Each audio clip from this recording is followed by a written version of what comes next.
Assalamualaikum. I hope you all are fine. It's me Azhar Raza and she is Abhi Raza. She is my class fellow. We are student of Shine Public School. We read in 6th class. Today's our topic is human digestive system. How does digestive system work in our body? Do you think all the organs are working in digestive system? No. जैसे कि हमारी आँख है, हमारी आँख का digestive system से कोई लेना देना नहीं है। तो अब हम उन ऑर्गन्स को देखते हैं जिनका डाइजेस्टिव सिस्टम से ताल्लुक़ है, यानी कि first of all mouth is very first organ that contributes in digestive system. First of all we put our food in our mouth and then हमारा फूड आता है ऑसोफिंगस में, जिसे एक पाइप लाइक स्ट्रक्चर होता है जिसे फूड पाइप भी कहते हैं और ईसोफिंगस भी कहते हैं। देन वो आता है स्टमक में, स्टमक से आता है जी स्मॉल इंटेस्टाइन में एंड देन लार्ज इंटेस्टाइन में, फिर आता है रेक्टम में एंड रेक्टम से होता हुआ वो एनस में जाता है। तो फ्रेंड्स, जैसे कि अजय ने आपको पहले इनके नेम बताए थे, अब मैं उसे एक्सप्लेन करूँगी। जब हम अपनी फूड को माउथ में डालते हैं तो हम इसे चबाते हैं। हमारे मुंह में एक चिपकने वाला मादा होता है, उसे हम सलाइवा बोलते हैं। तो वो हमारी फूड को स्मूथ कर देता है। तो फिर कुछ लोगों को कन्फ्यूजन हो जाती है कि फूड वाले पाइप में ही जाती है, वो विंड वाले पाइप में क्यों नहीं जाती। ये मिक्स भी तो हो सकते हैं, लेकिन नहीं, अल्लाह ताला ने यहाँ पे एक ढक्कनुमा चीज़ बनाई है। जैसे ही हमारी फूड यहाँ से आने लगती है तो वो यहाँ विंड पाइप वाला रास्ता बंद हो जाता है और फिर ऑसोफिगस वाला रास्ता खुल जाता है और फिर वहाँ से हमारी फूड ऑसोफिगस में आ जाती है। तो फिर यहाँ से डायरेक्ट हमारी ऑसोफिगस में होके यहाँ स्टमक में आती है।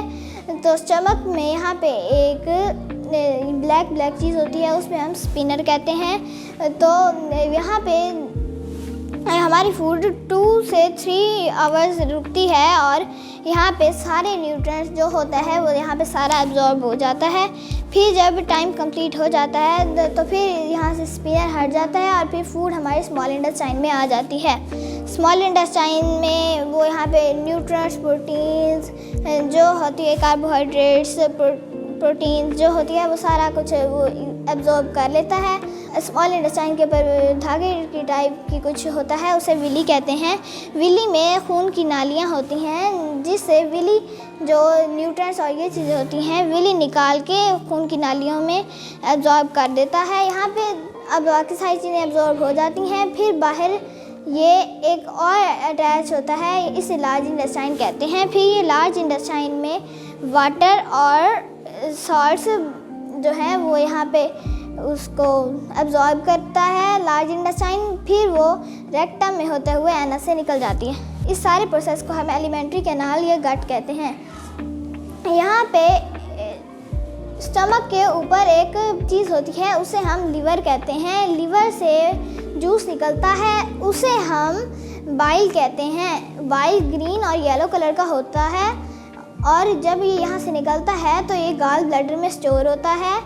इसके बाद जब ये यहाँ पे स्टोर होता है, लेकिन जब फूड आती है हमारे स्मॉल इंटेस्टाइन में तो बाइल उसके ऊपर आ जाता है। फिर इसके बाद यहाँ पे पेनक्रियाज है, वो इसके पीछे होता है, वो बैक साइड पे होता है। पेनक्रियाज में से जूस निकलता है, उसे पेनक्रियाटिक जूस कहते हैं। उसमें अमाइलेज, लाइपेज और ट्राइपेज होते हैं। जब फूड लार्ज इंटेस्टाइन में जाती है तो वो उसे तब एब्जॉर्ब करने में मदद देते हैं। हमारी फूड अब डाइजेस्ट हो चुकी है। मैं आपको कुछ और इम्पोर्टेंट चीज़ें बताती हूँ। अक्सर लोगों को इधर मसला हो जाता है कि ये लार्ज है, स्मॉल इंटेस्टाइन जो है वो लार्ज है, वो 6 मीटर्स है, लेकिन इसे स्मॉल इंटेस्टाइन क्यों बोला गया है? इनकी लंबाई पे नहीं, इनकी चौड़ाई पे इन्हें बोला गया है। ये थिन होती है, इसी वजह से इसको ऐसे घुमा के रखा गया है और यहाँ पे छोटी जगह होती है, इसी वजह से ये ऐसे लिपटी हुई है पड़ी।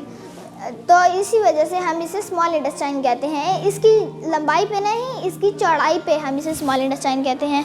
इसके बाद यहाँ पे है, इसकी 1.5 है, लेकिन इसे हम लार्ज कहते हैं। क्योंकि ये बहुत ही वाइड होती है, ये बहुत ही मोटी होती है, जिसकी वजह से ये देखें, ये 1.5 होती है और जिसकी वजह से हम 1.5 होती है, ये स्मॉल है लेकिन हम इसे लार्ज बोलते हैं। इस वजह से ये इसकी लंबाई नहीं, इसकी चौड़ाई पे इसी बोला गया है 1.5 लॉन्ग। इसके बाद यहाँ पे इस पूरे एलिमेंट्री कैनाल की लेंथ 9 मीटर्स होती है। और यहाँ पे एक और चीज़ होती है अपेंडिक्स। ये यहाँ पे एक छोटी सी होती है। अगर जब यहाँ से स्मॉल इंटेस्टाइन से खाना निकल के लार्ज में जा रहा होता है तो फिर अपेंडिक्स में अगर कोई फूड का कोई टुकड़ा फंस जाए तो फिर हमारी बॉडी में बहुत पेन हो सकता है। अगर किसी भी रीज़न की वजह से आपकी टमी का ऑपरेट हो रहा हो तो डॉक्टर अक्सर इसे काट के निकाल देते हैं क्योंकि इसका फ़ायदा कोई भी नहीं होता।